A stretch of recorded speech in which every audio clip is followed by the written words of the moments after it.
How's everybody today? Pretty good? Good. I'm enjoying this weather. I think yesterday, and it looks like today as well, the weather is perfect. I was thinking yesterday evening, I thought if the weather was like this all year round, I would be happy. It's not too hot, it's not too cold, it's nice and clear. Yeah, it's really nice. And there's no wind. You know, I think some people, a lot of my friends really like windy weather, but to be honest, I don't like windy weather. To me, I don't know, it just becomes mafan. You know, when the wind is really strong, I don't know. Some people like it though. I just don't personally. So, okay. Well, today we're actually for the first time.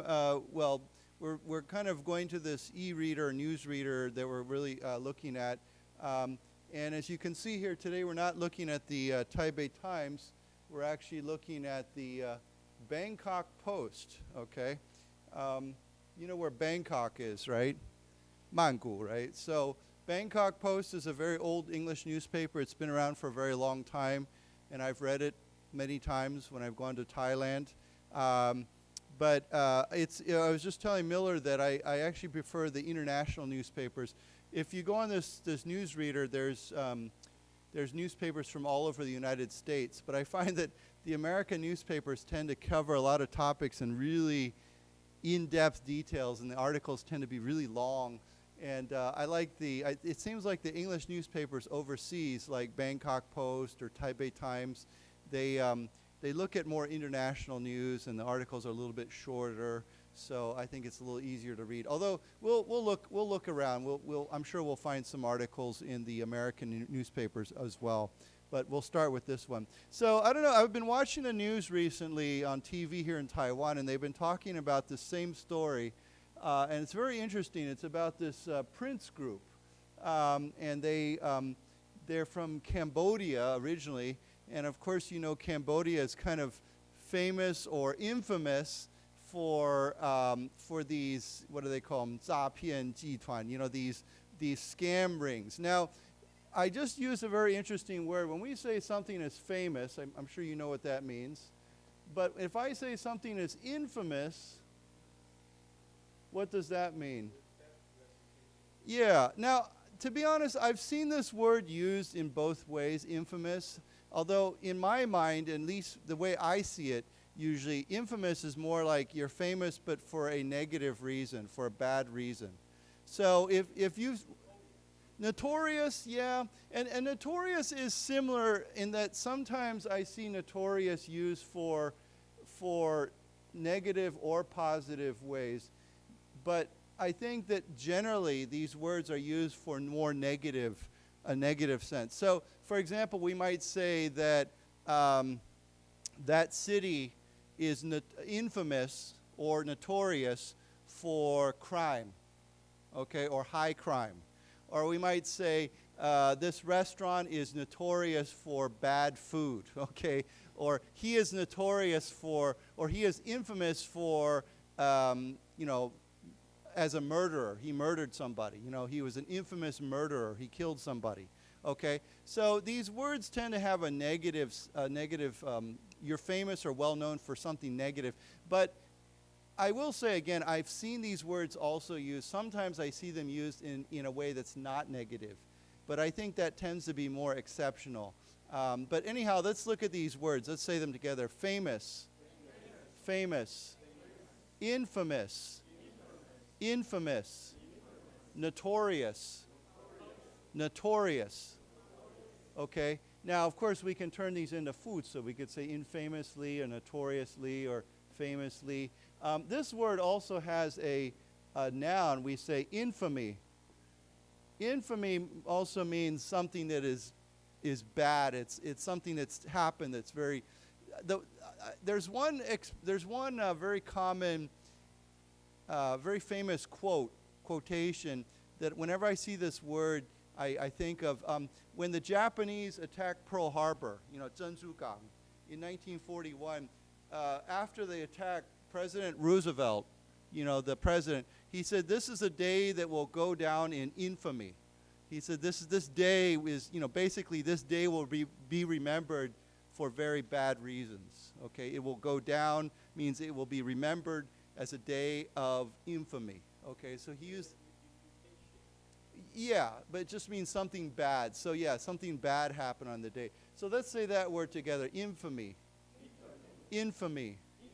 Yeah, that word is not very common. I don't hear infamy used very often, but of course infamous is very common.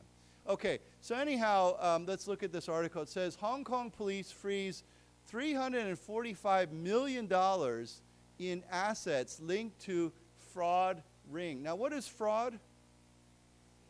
Yeah, it's like a scam. You know, when you if you want to turn that word into a 动词, we say to defraud somebody. So you can say he was defrauded out of his money. That's the E. To defraud, F-R-A-U-D, defraud. So to defraud somebody or to be defrauded means that somebody cheated you out of your money. So fraud, you know, is like like when we say 诈骗集团 nowadays, people generally use the word scam, and we might call it a group. We might call it a scam ring. Ring is like a group, right? Like a ring of people. So we could say a scam group, scam ring. But yeah, the word that we use today, everywhere I look around the world, when we talk about this has become a very big crime, a very big common crime, a very big problem. And so they tend to use the word scam. And you can say, I was scammed out of my money. I was scammed out of my money. Now you can say, he scammed me out of my money, okay? So he scammed me, I was scammed. Okay, we can use the word scam in that way, okay? So let's read that together. Scam. Scam. Scam ring. Scam ring. Fraud. Fraud. To defraud. To defraud.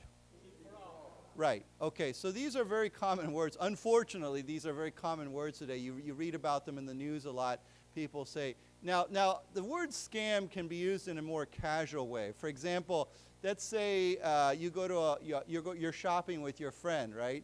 And you go and you're looking at something and you want to buy, maybe you want to buy a new iPhone, and you look at the price and you're saying, oh well, it's 6万块, and your friend says, don't buy that, it's a scam.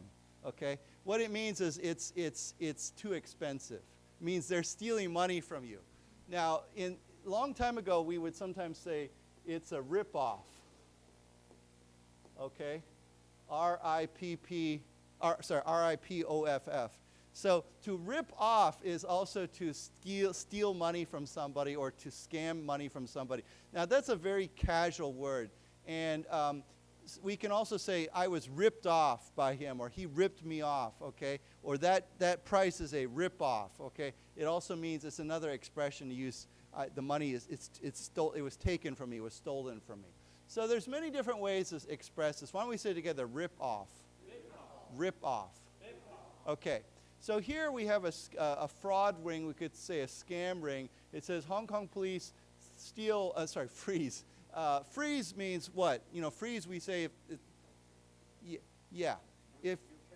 right. Now, of course, freeze could be like you put water in the freezer, right, and it freezes. But you can say freeze means to stop, right?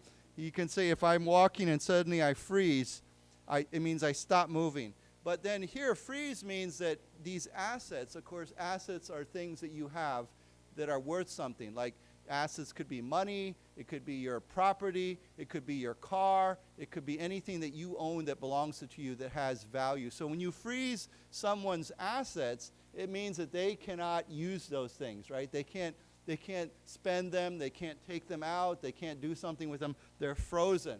And so it's usually when they're investigating, like if there's a investigation of somebody, they might freeze their money or freeze their bank account or freeze their assets so that they can't run away or take that money out. Okay, so why don't we say that word together? Freeze. Freeze. Assets. Assets.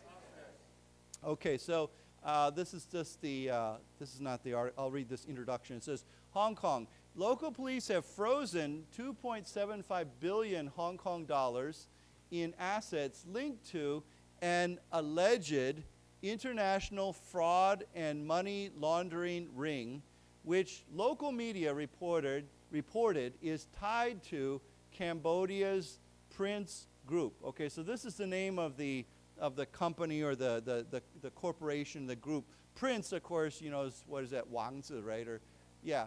So, so this is allegedly, of course, it's alleged because it hasn't gone, it hasn't, 还没有盘踞, right? So we say alleged international fraud ring. And I think you know what is to money launder? What does that mean? 洗钱, yeah. Now, launder, of course, is to clean, like we launder our clothing, right? You can say, if in Taiwan, if you walk around most neighborhoods, you'll always see a laundry, right? Yeah, a laundromat would be, that's more of a, that's an O. L-A-U-N-D-R, R-O-M-A-T. Laundromat is automatic, right? You go in there, there's a washing machine, you put your money in the washing machine, it washes it. But a laundry, usually there's somebody there, you give them your clothes, they wash them, you come back, you pay them, and they're all done, right? So laundry is usually there's somebody giving the service to you, where laundromat, there's just a row of machines there, washing machines or or dryers, okay? So why don't we say together laundry, laundry, laundromat, laundromat. Okay, but here we have money laundering, like they're taking the money, you know, like you said, 洗钱. Okay, so anyhow, I don't know, have you watched this, have you heard about this story in the news the last 2 days in Taiwan? The 检察官 went to, in Taipei and I think Taipei, but maybe also Taichung, but Taipei, they went and they seized billions of NT dollars from this group.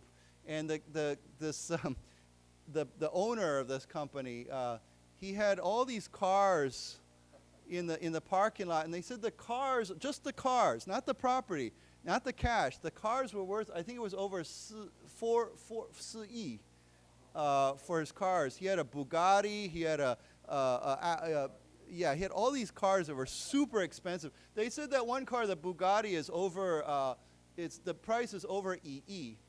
And they said if you by the time you pay taxes and everything else, it's about 2亿, 200 million for that car, just the car, one car. So anyhow, yeah, let's read this article here. Okay, well actually this I guess this is the, yeah, I guess this is the first paragraph. So we'll skip this. We won't read this. Let's start right here. So why don't you read with me? Local police have frozen 2.75 billion Hong Kong dollars in assets linked to an alleged international fraud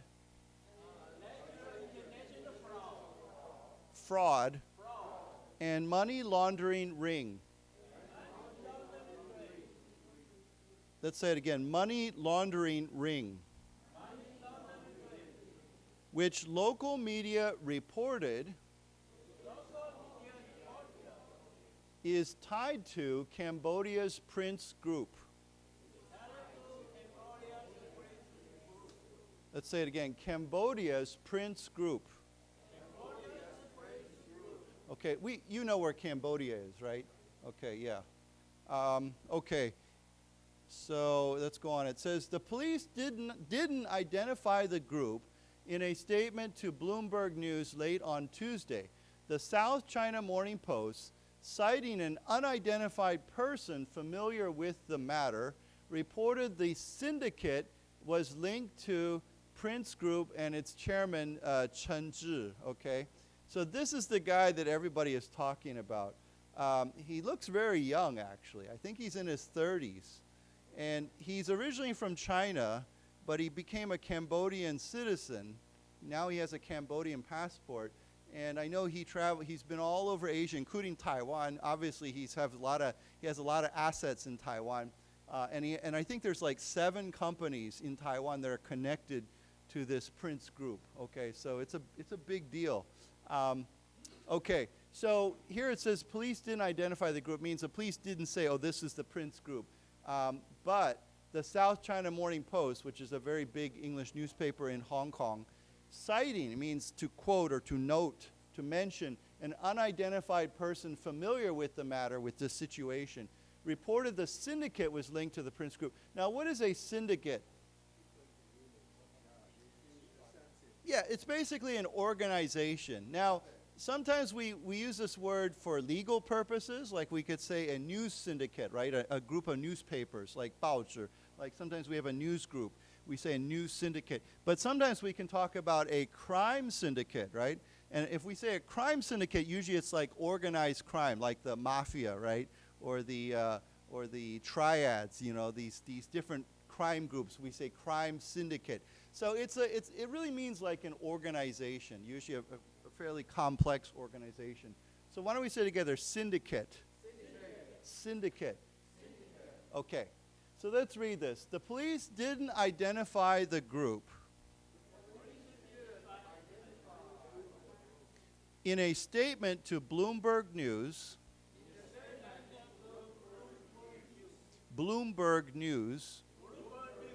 late on Tuesday,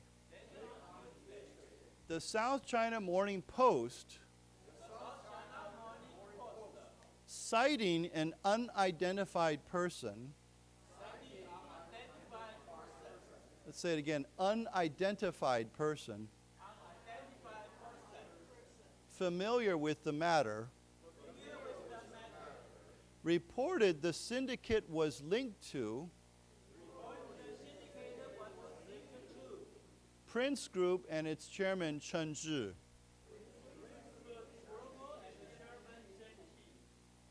Okay.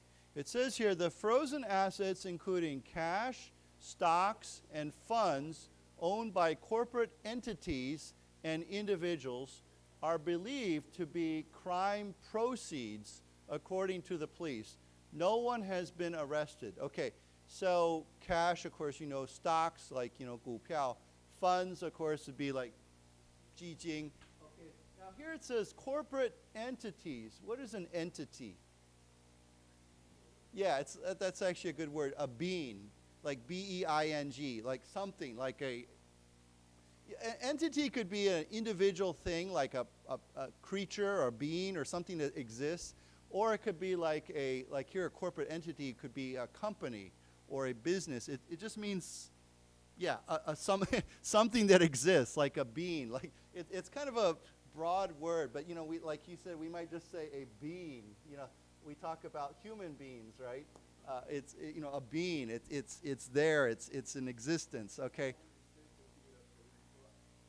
Yeah, we could say a political entity. Like, yeah, so we could say, well, Taiwan is a national entity, right? It could be, it exists, basically, it exists, like, you know. So it's a very kind of a broad word. But why don't we say it together, entities. Entities.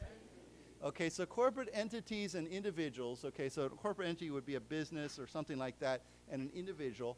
These are believed to be crime proceeds. Now, it's interesting because this is a very common word, but I don't know if we've ever studied the word this way. Now, again, this is one of those words where we pronounce it in different ways depending on how we use it. So I think you know the word to as a 动词, to proceed. What does that mean, to proceed? To go on, to continue, right? If someone says, please, you know, let's say I'm talking and I stop talking. And you say, well, no, please proceed, means please go on, please continue. Please proceed, okay, proceed, okay? But here, this is pronounced differently. This is a 名词, and we call this crime proceeds. Okay, so the accent is on the first syllable, proceeds. And what are proceeds?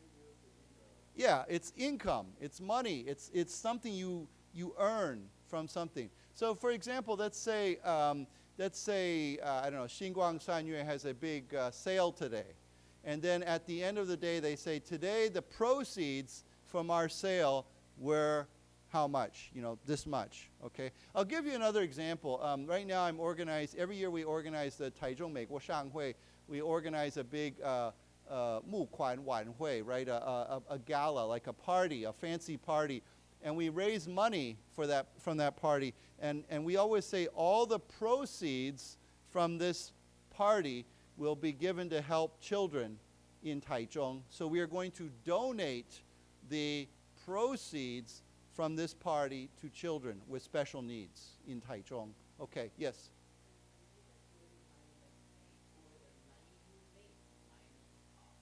I think it's your total income. Yeah.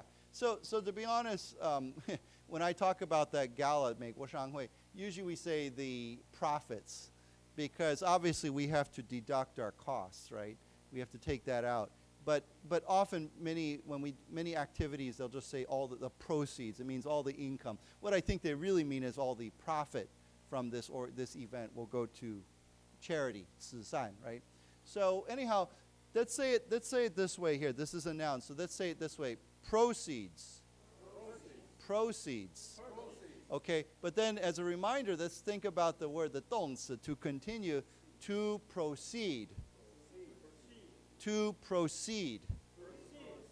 Okay, so again, same word, different meanings, different accent. Okay, so it says here, these are believed, all this stuff up here, these assets are believed to be crime proceeds, okay, income from crime.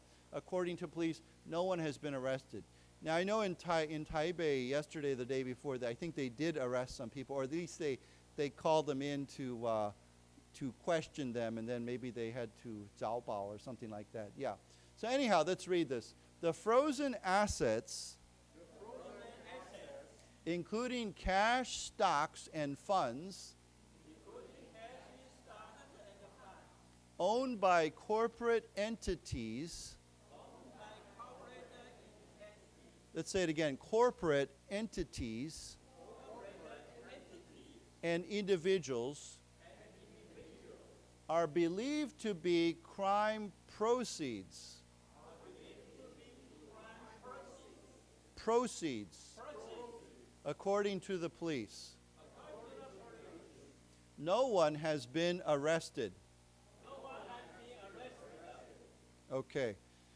So it says here, following an in-depth analysis of multiple companies associated with the syndicate and the asset flows of related bank accounts, Hong Kong police force discovered that the syndicate was suspected of contravening the offense of money laundering, according to the emailed statement sent to Bloomberg. Okay. Excuse me.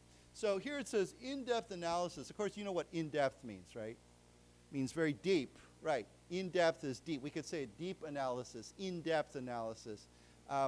We could say in-depth study and in-depth, research. This is a good word. Why don't we say together in-depth analysis?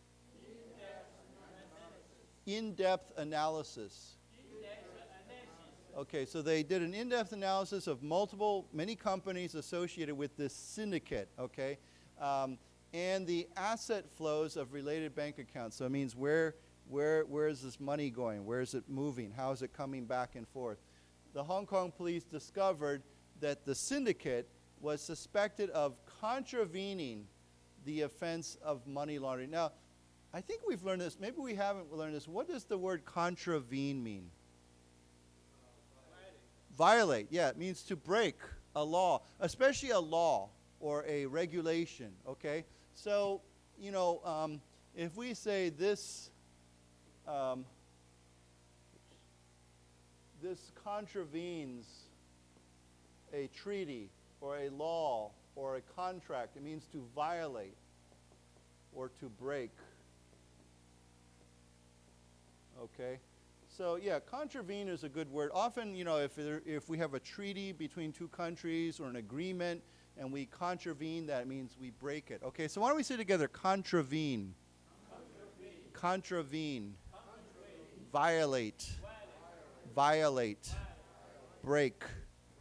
Okay, so this was suspected of contravening the offense. Now, of course, offense means the crime, right? The crime. What's his offense? What's he guilty of? What did he do wrong? Okay? So if someone commits, we say to commit an offense. Usually it means to break the law, to do something that is illegal, okay? To commit an offense, okay? So why don't we say together, offense. Offense. Okay, so what's the crime? The crime is money laundering, according to this. Okay, so let's read this. Following an in-depth analysis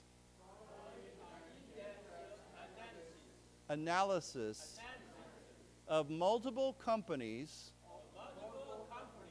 associated with the syndicate and the asset flows of related bank accounts, Hong Kong police force discovered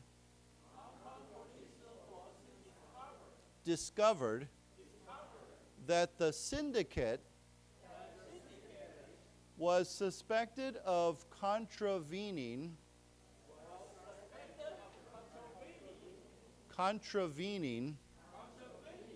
the offense of money laundering. Money laundering. According to the emailed statement sent to Bloomberg. Right. Okay. So this is from the Hong Kong police. I still remember when there was the Hong Kong Royal Police. That was a long time ago. It's funny. I heard that in Hong Kong there's only still one group that still uses the official name Royal. Does anyone know what it is? There's only one group that can still use the name Royal, because you know Hong Kong during the British time, it's the Hong Kong Royal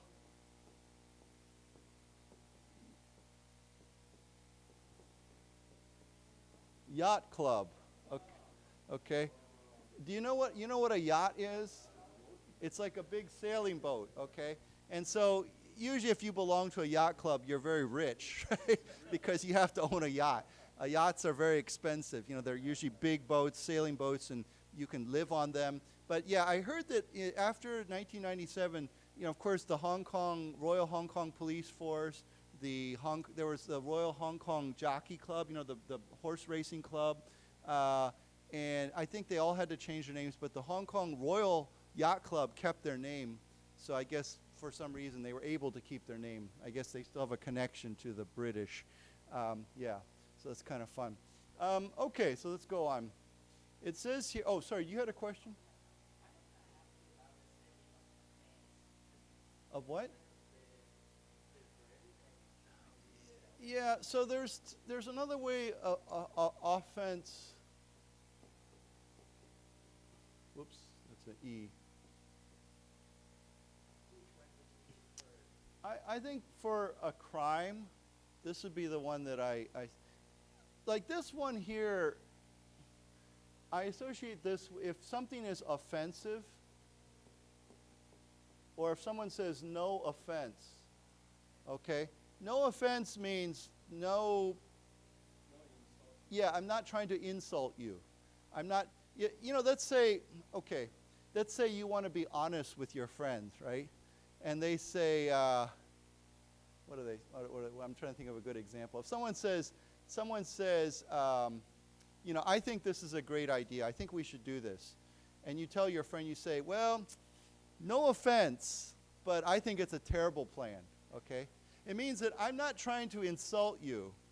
I'm not insulting you, but this is what I think, my honest opinion.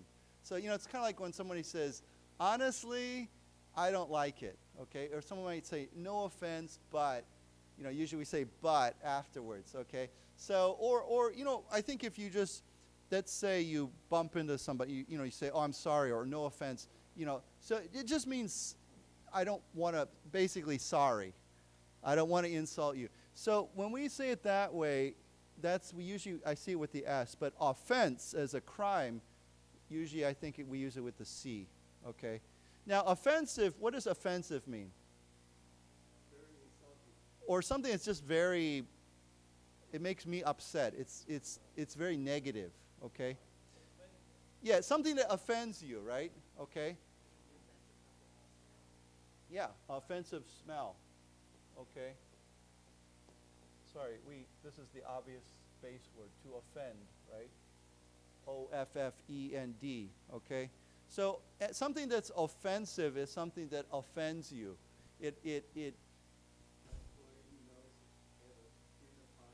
Yeah.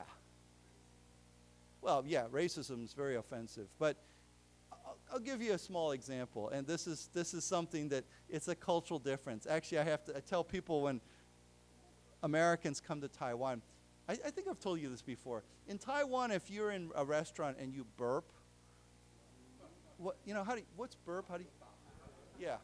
Okay, if you burp loudly, it's no big deal, right? 没有关系, right? No problem means 很好吃, right?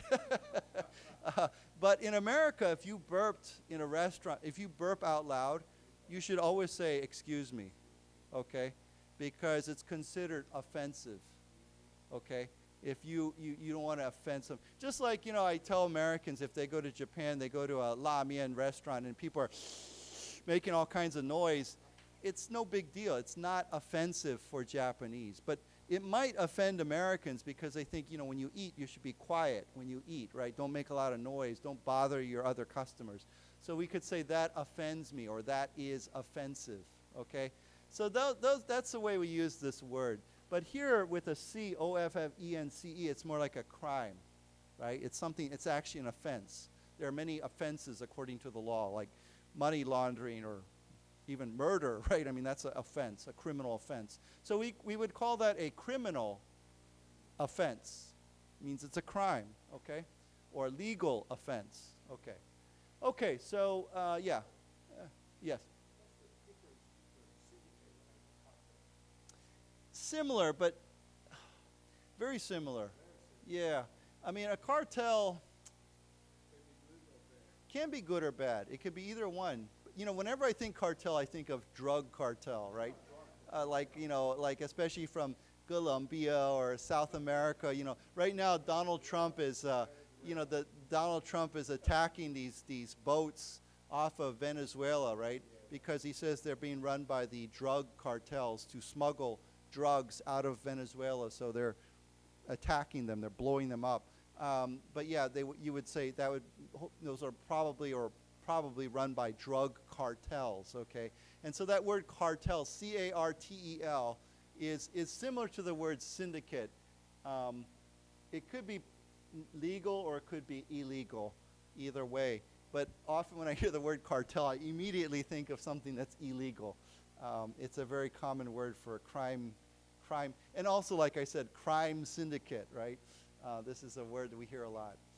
Okay, so let's go on. It says the Hong Kong police weren't immediately available to respond to a follow-up inquiry on the identity of the syndicate outside of regular business hours. Okay, so of course Bloomberg News is trying to get more information. So it says here they weren't immediately available to respond, to react to a follow-up inquiry. Inquiry, of course, means to inquire, to ask, right? And a follow-up is, if I asked you one question, then I want to follow up with a second question or a third question. So someone might just say, what's your follow-up, okay? What's your next question? How do you want to follow up with this, okay? So follow-up inquiry to the identity of who is the syndicate, okay? So let's read this. The Hong Kong police weren't immediately available. Immediately available to respond to a follow-up inquiry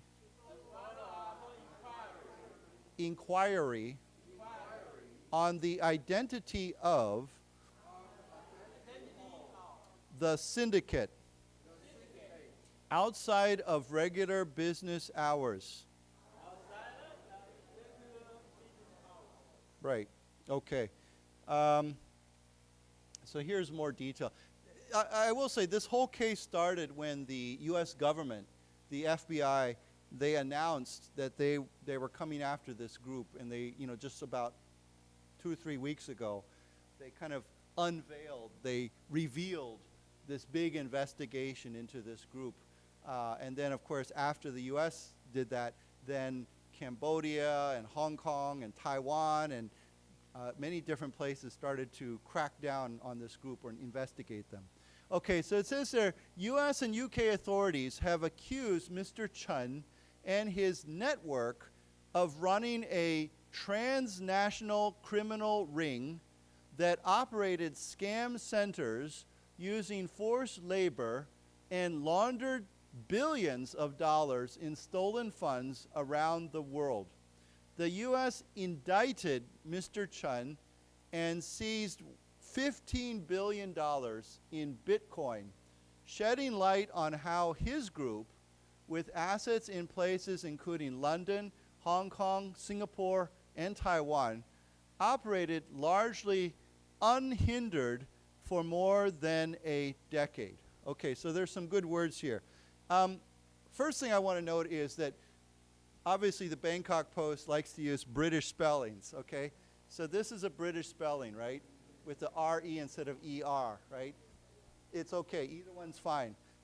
Although I think it's good if you use a standard, every newspaper or magazine should decide which one they want to use. Like COMPASS magazine, we have some writers who are British, and they like to use this, and every time I see that, I change it.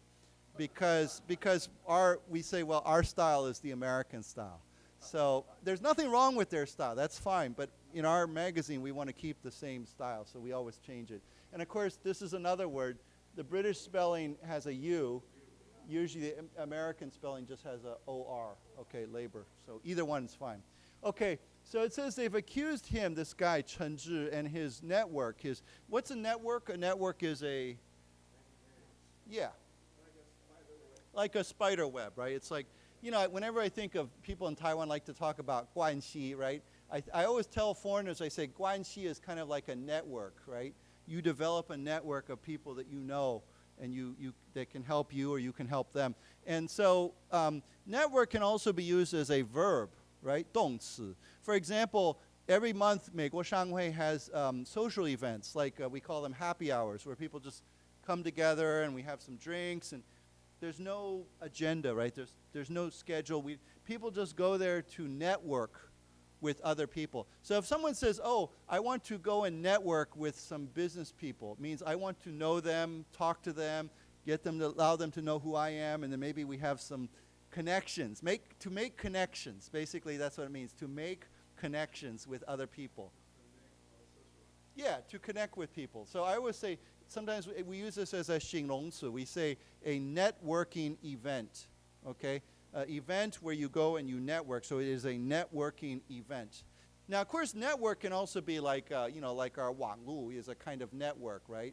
Or our our media, or our, even our electricity. All these things are like a network. But here, this is a network. His network, okay, Mr. Chun has, it's a syndicate. It's a group with many different parts, right? So it's a network of running a transnational criminal ring. So here's this criminal ring. What's transnational mean? It means, yeah, it goes across different countries. It's a little bit like, we could say international, but here we say transnational. It means usually the idea, when I think of transnational, means it goes over borders. It just goes from one country to the next country. It just crosses borders. So we say transnational. Okay, so why don't we say together, transnational. Transnational. So it's a transnational criminal ring that operated scam centers. Okay, I think we all know what scam centers are. These are, especially in Cambodia. I don't know if you read the news recently that Korea is very, very concerned about Cambodia because hundreds of Koreans have gone to Cambodia, just like some Taiwanese too, especially young people. They go there and they have a job offer, right? And they get off the airplane, they go to the airport, and they get grabbed and basically imprisoned in a scam center. They can't leave. They have to make, phone calls to scam people. And if they try to leave or they don't do their job, they get beaten up or tortured or sometimes even killed. So anyhow, that's a scam center. They're terrible places. So they operated scam centers using forced labor. Okay, that's what we talked about. And laundered billions of dollars. Okay, so they bring in all this illegal money. Billions of dollars in stolen funds around the world. Okay. the U.S. indicted Mr. Chun. Now, I think you know the word indicted. We talked about this, means 起诉, right? Remember, this word, we do not pronounce the C. We say indicted. So it's like, let's say it together, indicted. Indicted. Yeah, okay, so they indicted Mr. Chun and seized $15 billion in Bitcoin. That's a lot of money, right? $15 billion. That's, yeah, 150亿美金 in Bitcoin. Okay, so you know what Bitcoin is, right? I know that some of you maybe have some Bitcoin, right?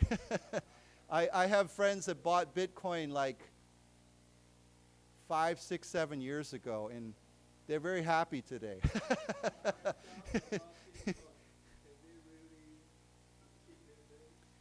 Well, you know, I'll be honest with you. This is me personally. I don't believe in crypto.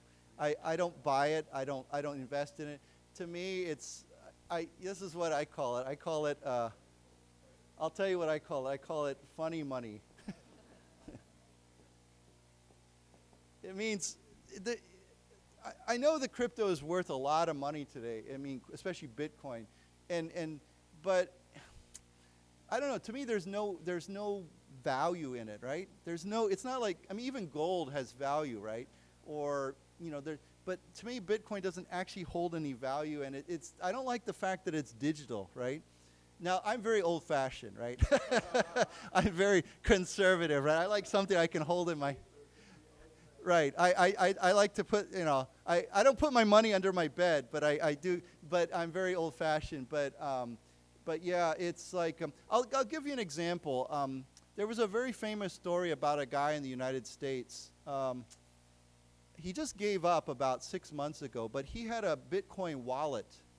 You know, a wallet is usually something you put in your pocket, W-A-L-L-T. And his girlfriend accidentally threw it in the garbage, okay? And it on that wallet, it's a drive, it's a thumb drive. He had something like, I forget, but it was something like 300 million US dollars on there. Because the Bitcoin, he bought it and it had gone up and up and up. And he went down to the garbage dump in, I think it was New York or somewhere, and he paid people to go there and dig and dig and dig and dig to look for this thumb drive. And he searched for, I think, for a couple years, and they never found it. So finally he gave up. I don't know if he's still with his girlfriend, but to me, that's the whole point, right? It's just completely digital, right? And you need to have a key to open it, right? If you forget the key, that's it, you know. There's no other way to get that money. So, you know, like you... Yeah, I mean, I don't know. I'm sure I have friends who really, really love Bitcoin. And so, great for them. They're making lots of money. But as a currency, I can't, at least in Taiwan, I can't just go to the 7-Eleven and say, oh, here's my Bitcoin. I want to buy a, you know, Pao Mian, right, or something. I can't do that, right? I can't, it's not a value, it's not a unit of exchange for currency. So, I don't know. I know a lot of people really love Bitcoin. I don't, so that's just me. If you have Bitcoin, great. You're probably much richer than I am. So, yeah. But, yeah. Okay, so anyhow, they seized $15 billion in Bitcoin, shedding light on how his group, okay, with assets largely operated largely unhindered for more than a decade. So when we say to shed light on, what does that mean? Yes, basically it means to reveal or to uncover or to unveil, okay? It means when you shed light on something, it means you illuminate it, you make it, you allow people to see something, right? Now, it's a funny expression because shed normally does not mean this, okay? What does shed normally mean? Losing hair, right? If you own a dog or a cat, every year, I don't know when, in the spring, they start to shed a lot of fur, right? Their hair starts to everywhere. It's all over the carpet, all over your car, all over your clothes. It means they shed hair every year. Now, of course, as humans, sometimes we shed hair too. I mean, our hair just naturally falls out, or sometimes, I don't know, because we're getting older or something. But we can shed hair. It means to drop off, you know, it drops off. So we say to shed something, okay, usually hair, but there's other things we can shed.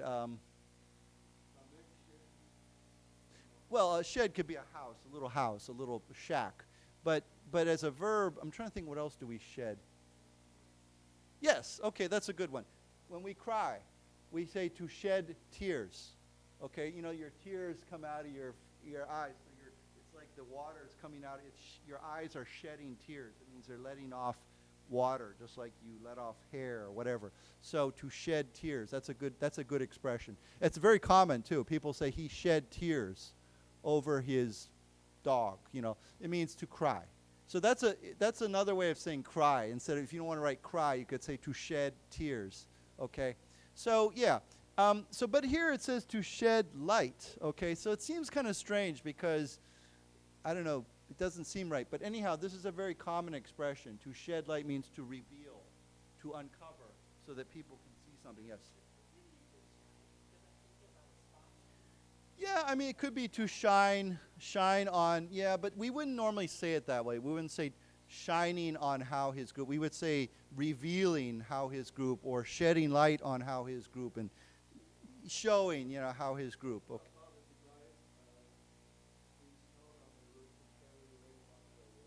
That's called a drain, or a gutter, or, yeah, drainage. Yeah, usually a drain. Oh, a drain can be on the ground too, but yeah, we wouldn't say that. We wouldn't use that word, so yeah. Okay, so anyhow, I think you understand what this means. So it says shedding light on how his group, and they were in all these places, operated largely unhindered. Now, what does unhindered mean? Means nobody stopped them. Okay, so what is the word H-I-N-D-E-R? To hinder means to stop or to slow down or to prevent someone from doing something, okay? So, for example, you can say, I was hindered from running because I hurt my leg. Okay, my foot is sore, so my sore foot hindered me from running. It means because my foot was sore, it stopped me or prevented me from running. Okay? Now you could say he was hindered from getting a job because he owes money. I don't know. There's some, for this reason, he was not able to do that. Okay, so he was hindered by this or because of that. Does everybody understand that word hinder? Okay, we can be hindered by many things. It could be our physical bodies, it could be some situation, it could be something we did, it could be someone else could hinder us. Okay, but here if we say something is unhindered, it means nobody's preventing you, nobody's stopping you from doing anything. So this group operated largely. Largely, of course, means mostly. When we say largely, it means mostly. Mostly unhindered. Mostly nobody did anything for more than 10 years, for more than a decade. Okay? Does everybody understand that? Okay, let's say that together. Unhindered. Unhindered. Okay, now there is a noun. It's not as common. Yes, hindrance. Okay, H-I-N-D-R-A-N-C-E. Okay, hindrance. It's a 名词. It's the noun version. So why don't we say it together? Hindrance. Hindrance. Right. So you could say this is a big hindrance to me. Right. This is really a big obstacle for me. It's a big barrier for me. It's something that's stopping me from doing something.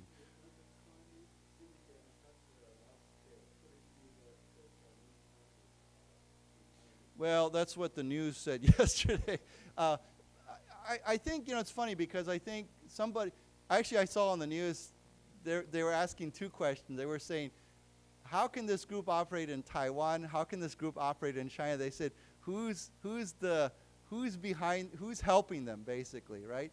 They said, could it be somebody in the government with lots of guanxi, or could be, because this guy, Chen Zhu, is very close to the Cambodian president. There's pictures of them together, right? They're like 好朋友.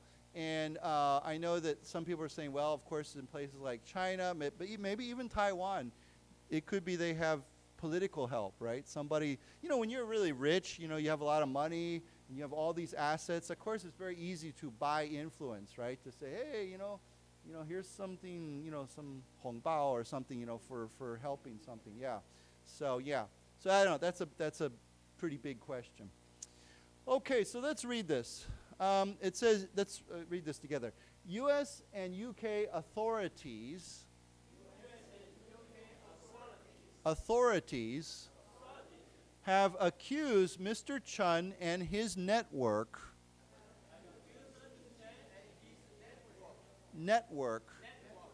of running a transnational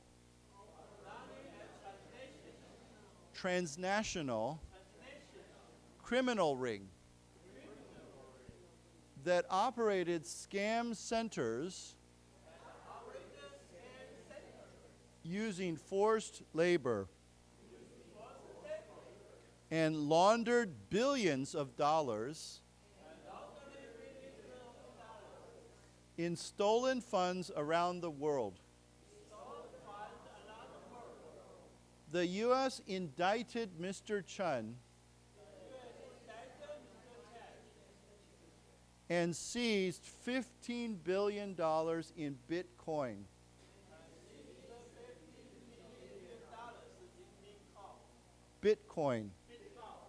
Shedding light on how his group, with assets in places including London, Hong Kong, Singapore, and Taiwan, operated largely unhindered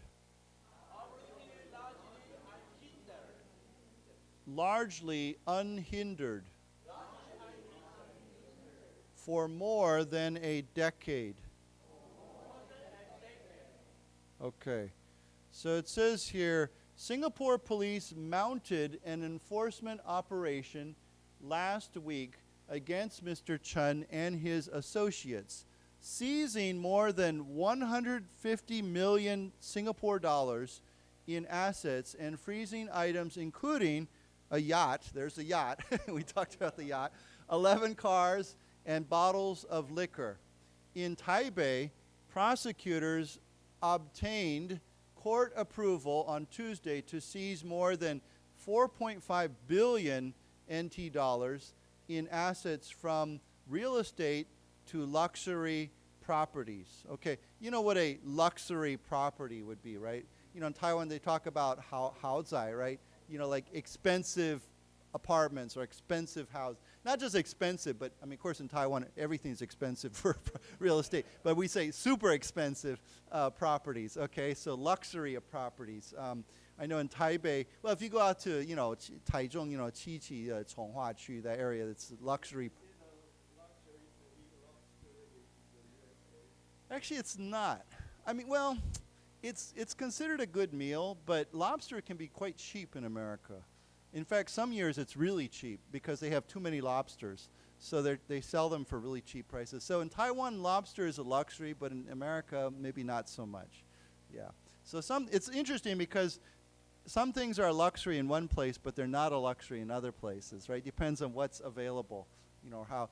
I was just having a conversation with some old friends who grew up in Taiwan like I did, and we were talking about how when we were children in, like, you know, 70年代, how apples were a real luxury in Taiwan. And my friend who was at elementary school, you know, he was a 小学生, he was going to 马里孙美国学校, and he told me a funny story. He said that, you know, at that time there were a lot of 美军, you know, American military there, 小孩子 went to 马里孙美国学校. And he said, of course, if you were with, your parents were with the 美军, you got all kinds of great stuff, right? Imported cheap from America. And so he said they would eat, you know, they have all the, in American schools, children bring their own lunch to school, right? They bring a bag lunch.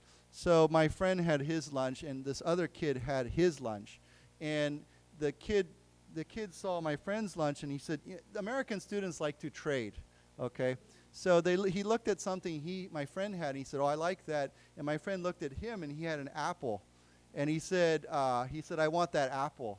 And the kid said, sure, I don't care, here's the apple. So they traded, right? But my friend said he didn't eat the apple right away. He took the apple home to his family, and they cut it into pieces, and then they shared the apple because, you know, apples were so expensive back then. So we could say the apple, before apples were luxury, you know. So yeah. So yeah, right.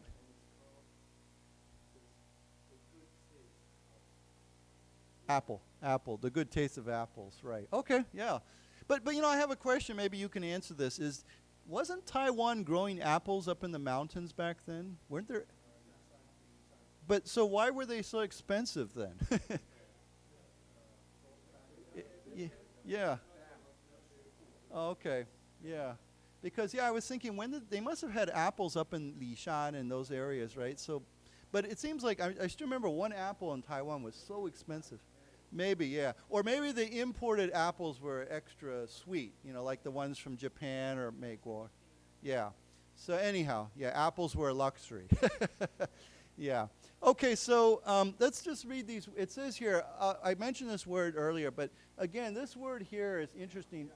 We don't pronounce the CH. It's just Y-A-T. So why don't we say together, yacht. Yacht. I don't know, maybe. Maybe it's German. Yeah. So it says here, sorry, let's look at this.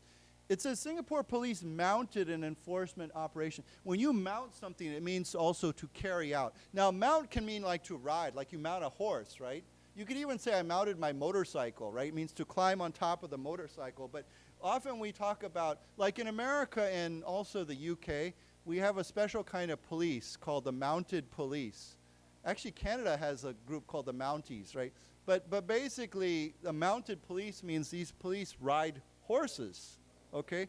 They actually ride horses, so we call them mounted police, okay? So mount means, that's one meaning of mount, but here mount means to carry out, to do something. If you mount an operation, or you mount a campaign, or here it's an enforcement operation, means to carry out, okay, to conduct, like to conduct. We say to conduct an operation, C-O-N-D-U-C-T,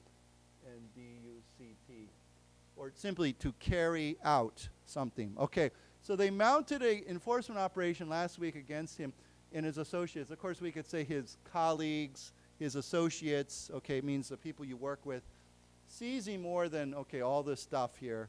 And then in Taipei, prosecutors, this is the Jianchaguan, of course, prosecutors obtain means to get, right, to get something. So they got permission, okay, court approval. Now you can obtain money, but you can also obtain permission or approval for something. Like if I want to build a house, I need to obtain government permits and a government approval to build that house. I can't just swipe in, go do it, right? Okay, so let's read this together. Singapore police mounted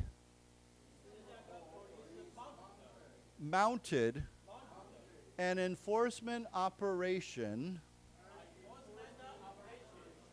Let's say it again. Enforcement operation. Last week against Mr. Chen. Mr. Chen and his associates, seizing more than 150 million Singapore dollars.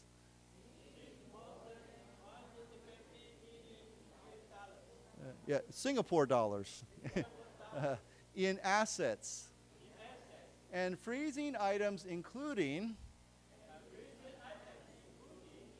a yacht, 11 cars and bottles of liquor.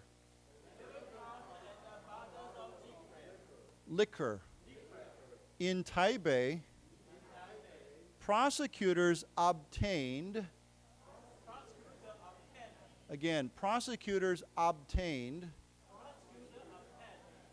court approval on Tuesday. Let's say this word again, approval. Okay, on Tuesday. To seize more than 4.5 billion NT dollars in assets from real estate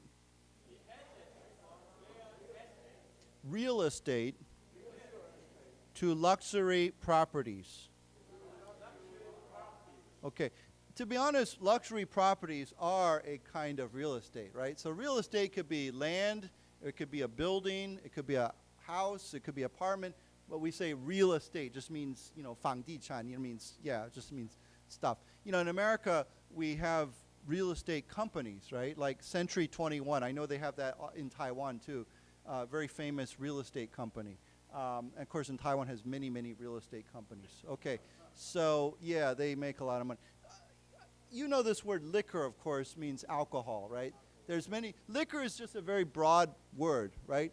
Beer, wine, whiskey, you know, champagne. They're all different kinds of liquor. Okay, so liquor is a word. Now there is a word. It's very interesting. There is a word that's very similar to liquor. It's almost spelled the same, but we pronounce it differently. It's liqueur. Liqueur is a kind of liquor, and it's basically it's a liquor that comes from, often from like fruits and plants. Like there's plum liqueur. Like, you know, Japanese are very famous for their meizi-jiu, right? Or yeah, we call that plum liqueur, right? There's coffee liqueur. There's I even saw like lychee liqueur. So if you have a special alcohol that's made from some kind of fruit, of course, if it's grapes, it's wine, right? But other kinds of fruits, often, or even coffee, we can call it or chocolate. There's a chocolate liqueur. They make a liqueur like a jiu from chocolate or with chocolate flavor. So we call those things liqueur. It has a different pronounce. Yeah. They use what? No. You can drink it straight. But a lot of people use liqueur to make tiaojiu, cocktails, you know, because it has flavor to it. So, yeah. Okay, so anyhow, very similar word, but different pronunciation, different meaning. Okay, so in Hong Kong, Mr. Chun and his group control more than $300 million from stakes in public companies and properties, including an office tower in one of the city's busiest shopping districts. Okay, so when we say a stake in a company, what does that mean? What would be another way of saying that? It's capital or simply shares. If you have, or part, or we could say ownership. You know, if you say, okay, I have a stake in that company, means I own part of that company. I have an investment in that company. I have shares in that company. So when we say, we can say he took a stake in that company, means I bought some of that company. I took some ownership of that company. Maybe it's just a little bit, but I have a stake in that company. Does everybody understand that? Yeah. A stakeholder. Yeah, stakeholder would be like a shareholder. It means someone who has, ownership. Yeah, you invest in it. You have money there. Yeah. Yeah. It means for me, there's something in this, it means there's something in this, it means I'm invested in this. I have some, now it doesn't have to be money, right? So I'll give you an expression here. If you say, I have a stake in his success. It means that I'm invested in his success. I want him to succeed because if he succeeds, I will benefit. Means it's like there's some reason, like he just used a word, he said, I have a vested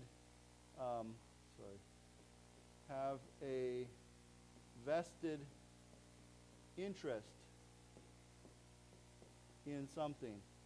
It's like saying to have a vested interest in. It means it's almost like saying I'm invested in something. But again, it doesn't always have to be money. There could be another reason that you want somebody to succeed. Like this will have a big impact. It will have an impact on me. Okay? So you could say I have a vested interest in his success. It means if he succeeds, I will benefit. It will help me. Okay? Does everybody understand that? Okay, I have a stake in this. I have a stake in his success. I have a stake in this company. I have a vested interest in this. Okay, so from vested, we can see the word to invest, right? To invest in something, like so. Yeah, Okay, so yeah, but you bring up an interesting word. When you gamble, 赌博, the money that you put into the pot or on the table, that's your stake, right? Okay, you know, high stakes gambling. Yeah. So you know, if you say, well, I'm going to bet, you know, $100, that's my stake in this. So this word has that kind of meaning, what you put into something, what you invest in something, how much money is at risk, okay? So anyhow, I think you get the idea. So it says here they control more than $300 million from stakes in public companies. These are companies that have 股票, right? And then 股市有限公司, and properties, including an office tower in one of the city's busiest districts, okay, shopping districts. This company has a lot of money, right? I mean, this is billions and billions and billions of dollars, right? Yeah, it's crazy. And if this is true, if this investigation is true, most of this money came from criminal activity, especially like scams, right? Which you can understand how much money they make from scamming people. It's crazy. Yeah. So yeah, let's read this. In Hong Kong, Mr. Chun and his group control more than $300 million from stakes in public companies and properties, including an office tower in one of the city's busiest shopping districts. Let's say it again. Busiest shopping districts. Okay. Okay, that's the end of that article. Okay, so yeah, so anyhow, we'll see how this goes. But you know, I noticed this has been on the news, the local Taiwan news every night. If you watch TV news, they've been covering this for the last 2 or 3 days, and it's yeah, it's a big deal. I mean, I think this guy, Mr. Chun, I think he's still on the run. You know, when we say on the run, do you know what that means? He's, yeah, at large, okay? So we can say if someone is still at large or on, well, we wouldn't normally say that. On the run. Oops, sorry, I'm not on the road. He's not on the road. He's on the run. Okay. If it on the run, these are funny expressions, right? If the police, you know, or the government is trying to catch you, you know, they want to arrest you, right? And you say, well, he is on the run. It means like he's still running, right? They have not caught him. But this other expression is very interesting too. We say he is still at large. And it's a funny expression. Honestly, I don't know where that came from. But if we say someone is at large, it means they're still, right, they're still looking for them. They can't find them. You know, like there was another story on the news the last 2 days, this unfortunate story about this Taiwanese Malaysian rapper, right, in Malaysia, and that girl, you know, died because of drug overdose or who knows, I don't know what happened, but sounds like she overdosed on drugs. And for about 2 days, this guy was also on the run, right? He was at large. They didn't know where he was. And then I think he turned himself in, right? He he went to the police and turned himself in. So yeah, so this is, these are very common expressions. Why don't we say them together? At large. At large. On the run. On the run.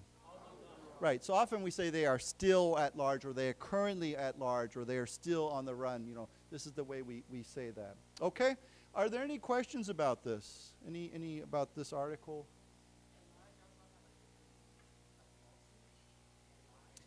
There we would say largely. Yeah, so if we say largely, it means mostly, right? Mostly. I think we said that word, I think we had that earlier. We said the word largely, this is largely, if I say this is largely your fault, okay, it means this is mostly your fault. Maybe 90%, yeah. So yeah, this is a very, yeah. Okay, well, what do we see here?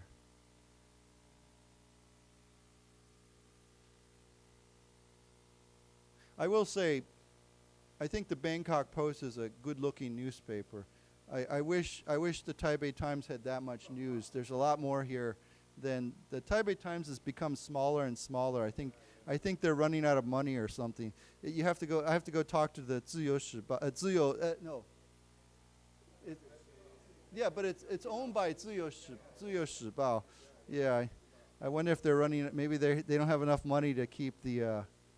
Yeah.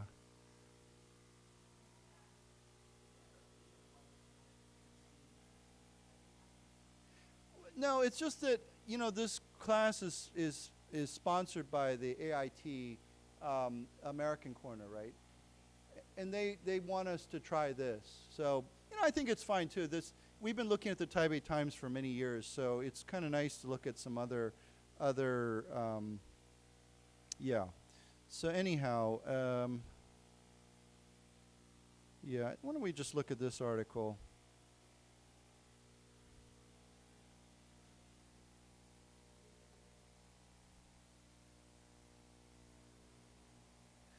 I have, when I was preparing for this class, I was looking at other newspapers like the New York Times and the Washington Post and the Los Angeles Times and all those newspapers. And they're great newspapers, but the articles are huge. And they're very, very in-depth, you know, these really detailed articles. So I thought, I don't know, maybe, I mean, I'm sure at some point we'll look at some articles from those newspapers, but they're very in-depth. Remember I talked about, we learned the word in-depth, right? So if we say in-depth reporting or in-depth articles, it means they're very, very detailed and very deep. And sometimes that means they can be very challenging to read. The sentences are very long, and yeah. A lot of big words, yeah, even for me, yeah. So yeah. Okay, so anyhow, let's look at this one. And, this will be our second article. It says, refugees offered cash to forego asylum bid. Okay, what does asylum mean? Does anyone know? Yeah, so if let's say somebody, you know, I think a long time ago, not so much today, but people from China used to flee to Taiwan, and they would seek asylum. They would ask for asylum. Asylum means, like he said, refuge, protection, right?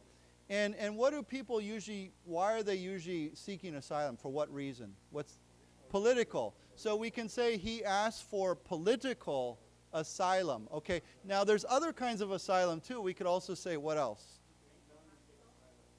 Well, the one I think of is economic asylum. Okay, let's say your country the economy is dead, right? There's no jobs, there's no money. You can't survive because there's not enough money. So we could ask for economic asylum. It means, please give me refuge because I need a place. I need money, right? I can't survive in my home country. But he mentions another very different idea, and that is there's a place called a mental asylum. And a mental asylum it's a different idea, because a mental asylum is actually an institution. It's a place where people go when they have, you know, some mental disorder, right? And then they send them to a special, it's almost like a hospital, right? And they stay there, and people can take care of them, and they can receive some therapy and other things that will help them in this place. So we call that a mental asylum. But that's like a place, right? So, but here normally we say asylum. You can say he asked for asylum. He requests asylum. He's seeking asylum. He's looking for a political asylum. Means I want to stay in your country. I hope your country will give me refuge or shelter because I'm running away from that, right? Does everybody understand that? Okay, so let's say together, asylum. Asylum. Okay, so here we have refugees. They're offered cash. They're being offered money to forego asylum bid. A bid means, of course, attempt, you know, effort. Okay, what does to forego mean? To give up. This is a very good word, actually, because if you forego something, it means you give some. So I'll give you an example. Let's say I announce to you, let's say I say, I have decided to forego meat in my diet. Well, then that means I become a vegetarian, right? Well, maybe not. Okay. Okay, or I'll give you a very interesting one. I'm not a 天主教, but I know many Catholics, 天主教, they forego meat on Fridays, I think.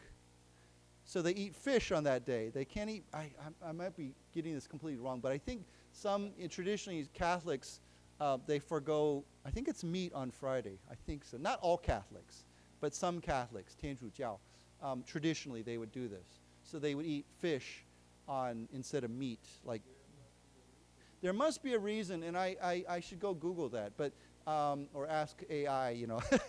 but there is a reason for that.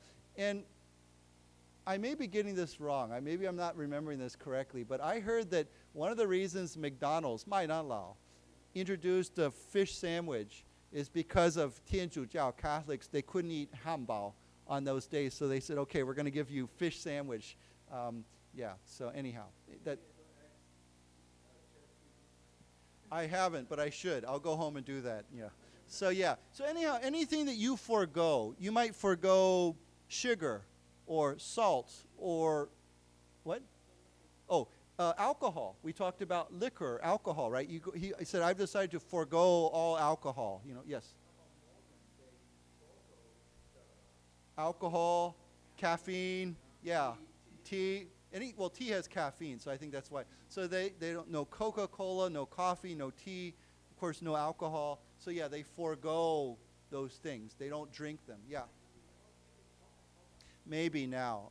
But I know that when I was younger, I had a friend who was, Mormon Jiao, and they couldn't drink Coca-Cola. So yeah. Yeah, stimulants. I know many Buddhists, they forego, like onions and garlic and things like that, yeah. Yeah, I know they're considered, anyhow. So anyhow, I think you know the word forego. It's a good word, yeah. Okay, so why don't we say it together, forego. Forego. Okay, so that's a photo caption. So let's go down to this part. It says here, Islamabad. Of course, you know where Islamabad is? It's in what country? Pakistan. Okay. So Pakistan, of course, is right next to Afghanistan, right?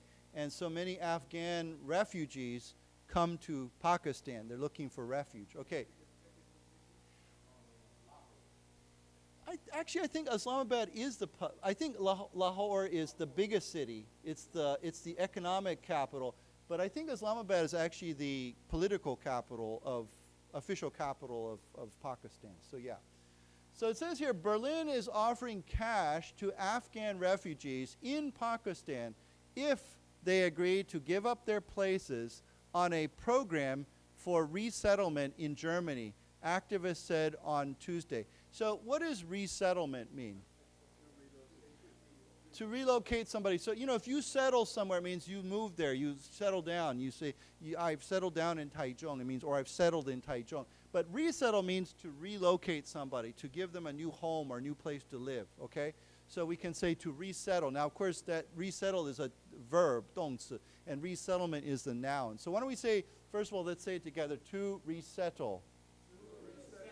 To resettle. Resettlement. Resettlement. Okay, and here once again we have the British spelling. Program in the UK or like Australia, they add an M-E, so it's program. But yeah, British spelling. I don't think so, but I'm sure. Yeah, I mean it's fine. Yeah, it looks more high class. Yeah. So yeah. If it was in Compass magazine, I would change it. Yes. Yeah. I don't think so. I mean, obviously, if you're British, you're probably used to seeing everything spelled with American spellings. So if a magazine or a newspaper says, this is our style, and I think most of my British friends are okay with that. I don't think they care too much. Canada is very interesting in that I think, yeah, they may use British spellings more than, yeah. But they're, obviously Canada is so close to the United States that there must be a lot of American spellings that come up into Canada too, so I don't know. Yeah. Yeah. American, yeah, English. Yeah, if you, you know this already, but if I really want to make my Canadian friends upset, I just say, well, you're just like a 51st state of America, right? Yeah. It's always a great way to joke about, Canadians are very easy to upset. You just say, oh, you're just part of America. Just face it, just accept it, right? Yeah. There's no way. Yeah. There's no way. First of all, America's not looking for, doesn't want that. Yeah, it's too far away, I think, yeah.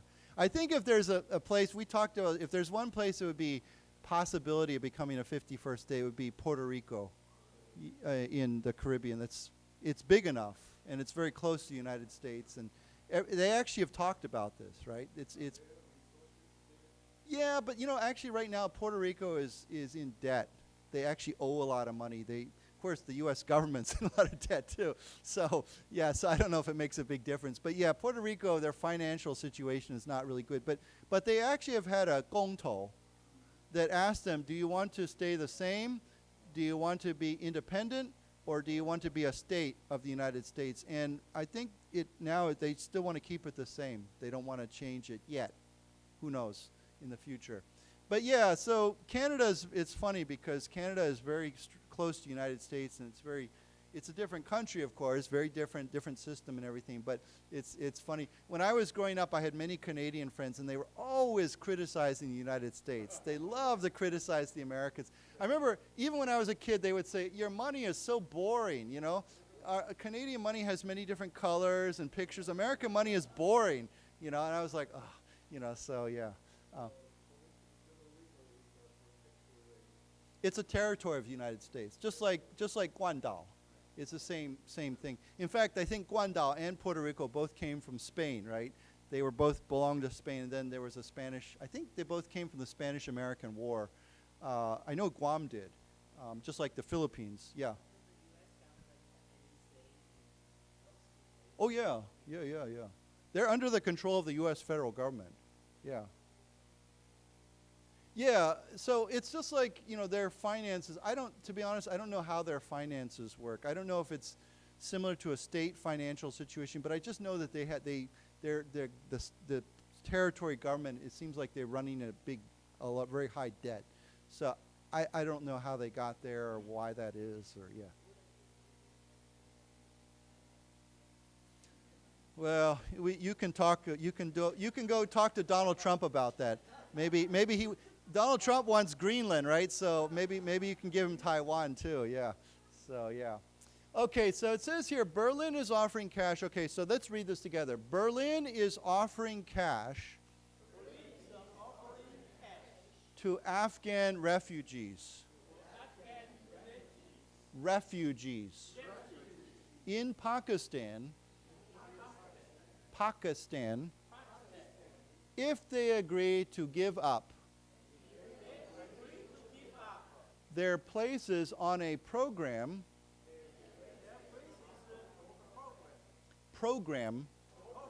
for resettlement in Germany. Activists said on Tuesday. Okay. It says the Afghans were accepted under a refugee scheme set up by the previous German government, but around 2,000 have been stuck in Pakistan since conservative Chancellor Friedrich Merz took office in May and froze the program. Okay, so we've talked about this before, but what's another word for scheme? A plan, right? Now, I have to say, I think the British often will say scheme. I think they say that differently. Americans always say scheme, but I think I've heard other people say scheme as well. But again, I would stick with scheme. I think that's probably better. So anyhow, it's like a plan, a plot. Plot sounds kind of negative, but plan, we could say a plan. Yeah. Yeah, Ponzi scheme, yeah. Okay, so why don't we say together, scheme. Scheme. So this is a refugee scheme or plan set up by the previous German, the last government, not the current government.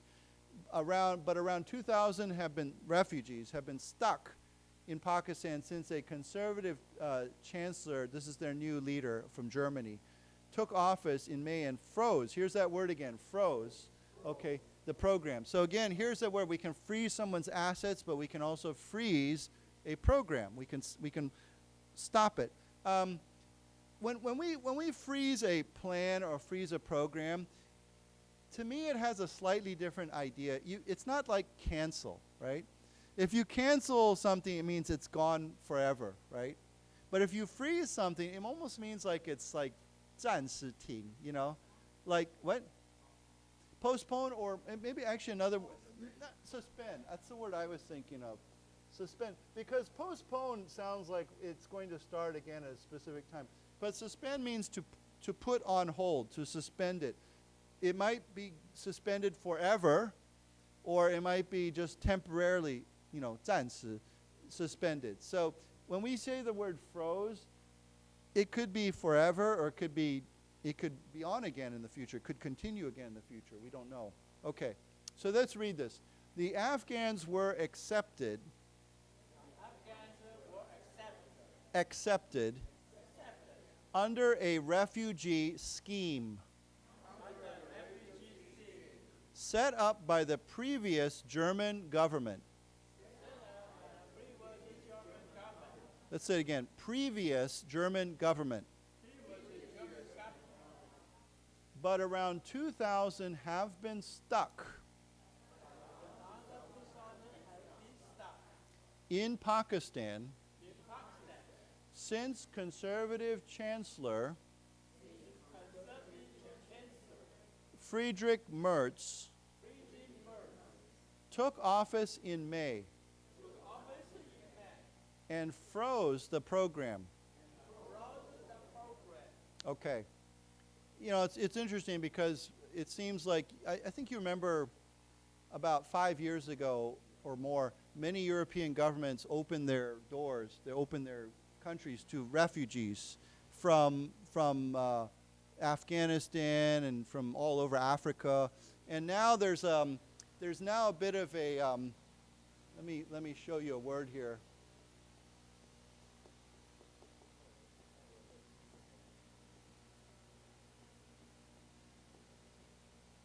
Political backlash. Does everybody know what that means?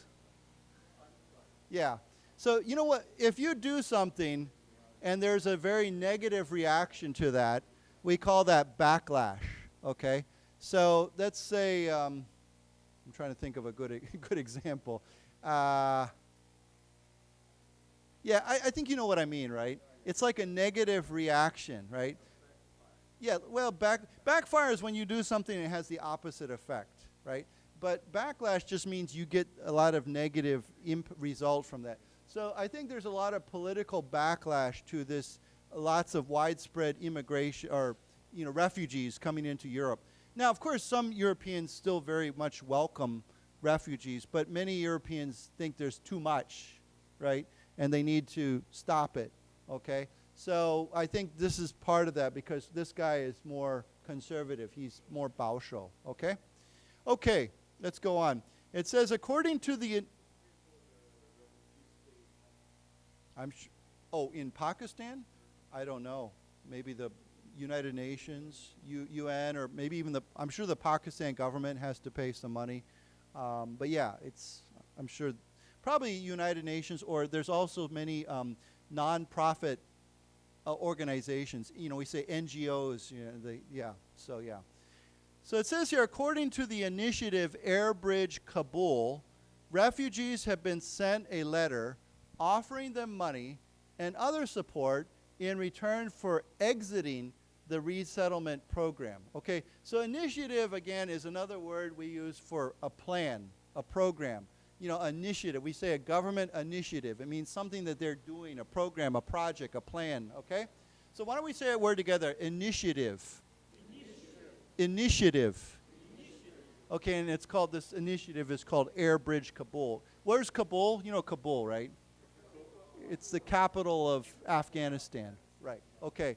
So they've been given a letter offering them money and other support in return for exiting, means to leave this program, to quit the program, to get out of the program. Okay. So when we say in return for, right? If you say, okay, I'm going to do this, but you need to do something in return for this, right? Means what are you going to do back in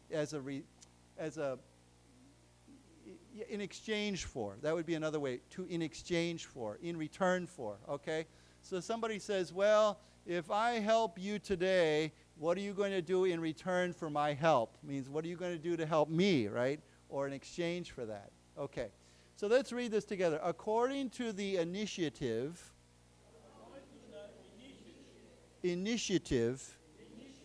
Airbridge Kabul, refugees have been sent a letter offering them money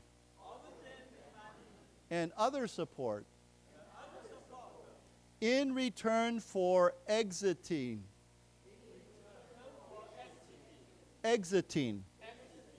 the resettlement program. Okay, so again, you know, when we say, like here on the window doors, we have the word exit. So exit means to leave, right? Exiting, okay? They're exiting the building. They're exiting the program. They're leaving the program. Okay. I just want to say one more thing about initiative. It can also be like, if you say he demonstrates, or he shows, or he displays lots of initiative, what does that mean? Yeah, he's very motivated. 动手, right? He's taking action, right? Like right now, I'm working with a group of Donghai University students, and we're planning this, you know, 美国商会募款晚会, right? They're in charge. We have a 委员会, right? A committee, and they're in charge. And this year, I've been very impressed that these students are showing lots of initiative. I say, you need to do this, this, this, this. They go do it. They figure it out. They take initiative. They make a plan. They go carry it out. I don't have to force them. I don't have to push them. They take initiative to do something.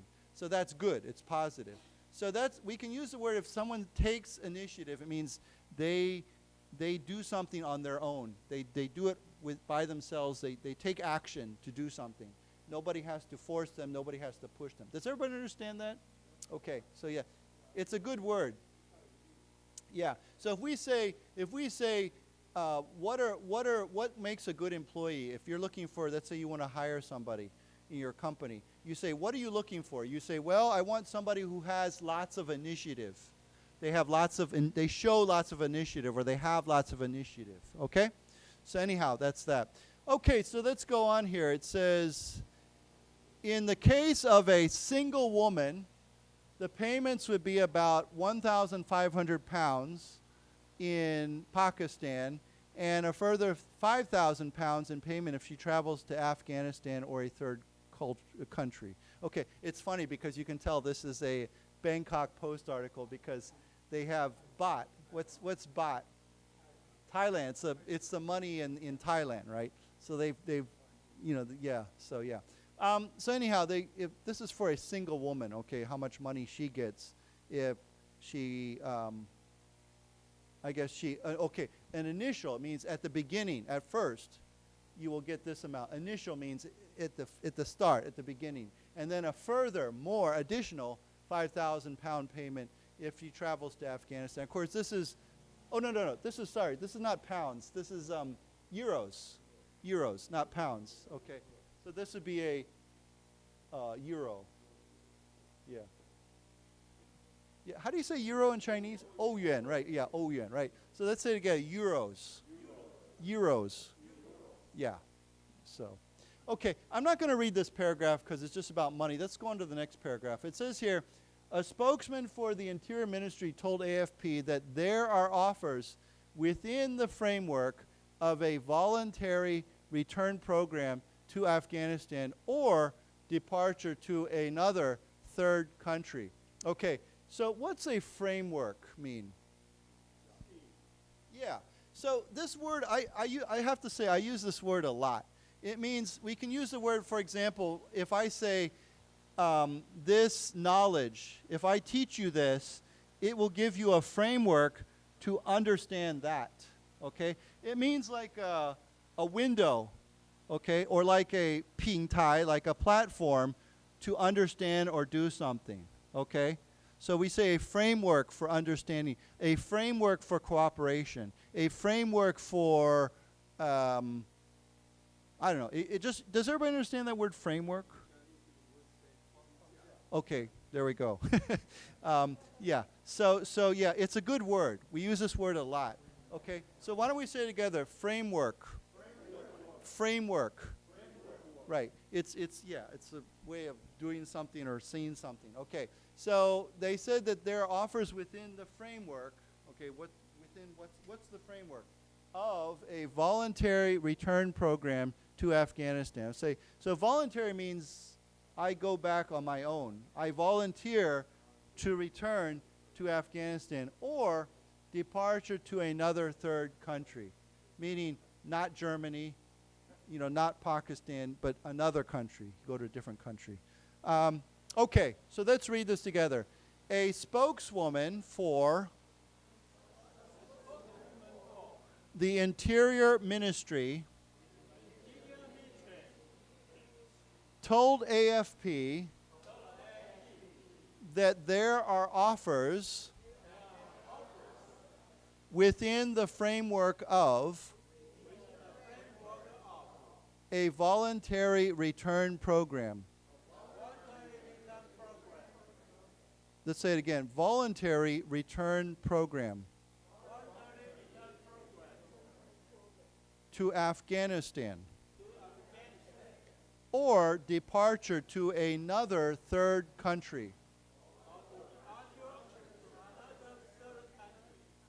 Third country. Okay. Now, there's another expression we use that sounds similar to this, but when we say third world, what does that mean? Yeah, undeveloped country. So if we say a third world country, that means, like many African countries would be considered third world. We simply can say the third world, or we can say a third world country. Now, let's be honest, Taiwan used to be considered a third world country a long time ago, right? Like maybe 40 years ago. But today, Taiwan's a very modern, advanced country. It's one of the most advanced countries in the world. Well, we couldn't say that, no. So third country here has a different meaning. I mean, this means actually an actual third country. But I just mentioned that because many people say a third world country, but that has a different meaning, okay? So if we say he lives in the third world, it means they live in an undeveloped country or undeveloped part of the world, okay? So why don't we say together, third world. Third world. Third world country. Okay. Yeah.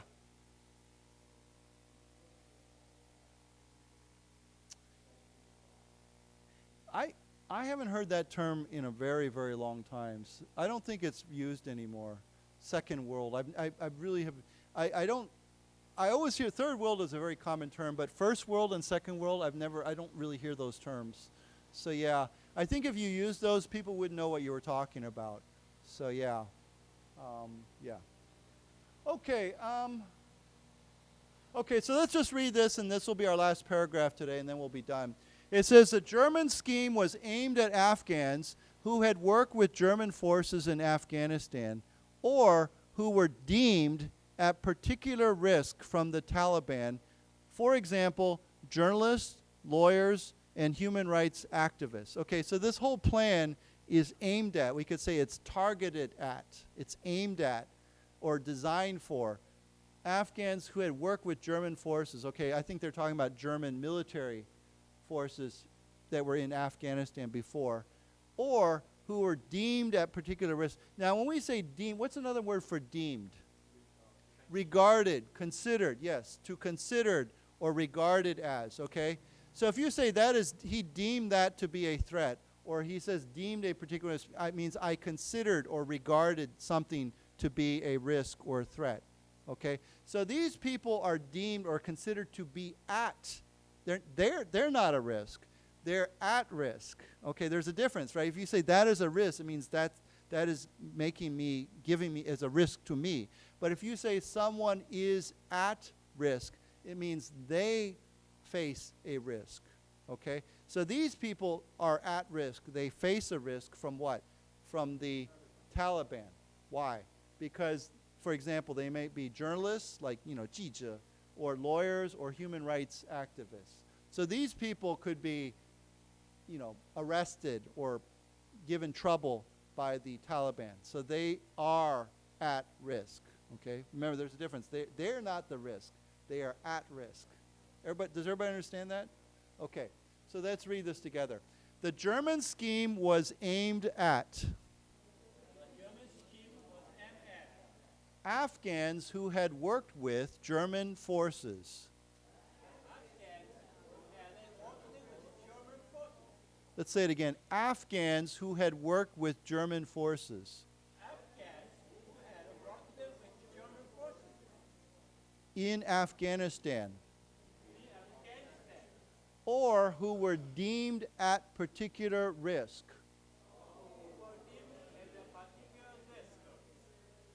Let's say it again. Deemed at particular risk.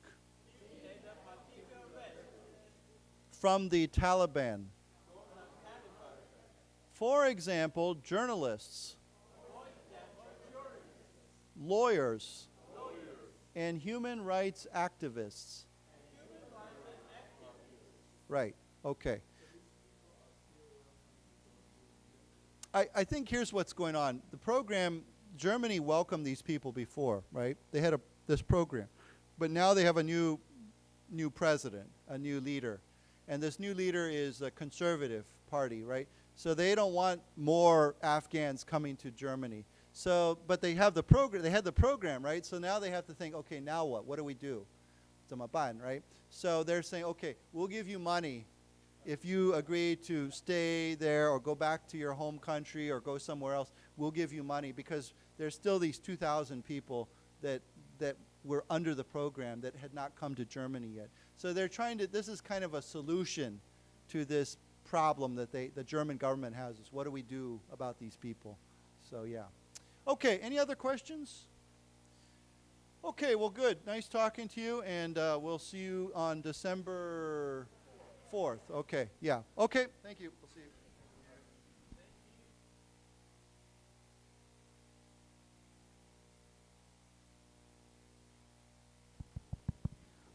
大家好，如果来得及的话呢，我们这边一样帮我填个问卷，就是今天这个活动的问卷，然后就是填完呢，我们前面有那个笔记本可以让大家，就是感谢大家帮我们提供意见，谢谢。